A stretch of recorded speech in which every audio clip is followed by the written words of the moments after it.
đây bây giờ mình hiệp trong bị lừa đảo hay mình sân bay chui hiệp trong đã mọi ngày năm đó thuộc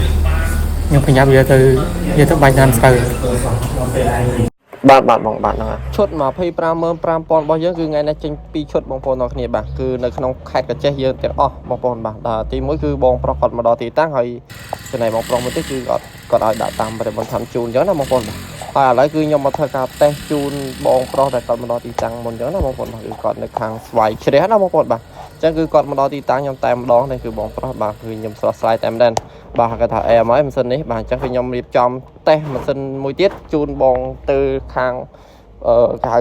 ផ្លូវអាស៊ានណាបងប្អូនបាទអញ្ចឹងគឺខ្ញុំរៀបចំចាក់ប្រេងឆែកប្រេងបាតជូនគាត់អញ្ចឹងណាបងប្អូនបាទនិយាយទៅគាត់មានទំនុកចិត្តទៅលើយើងហើយបើយើងធ្វើ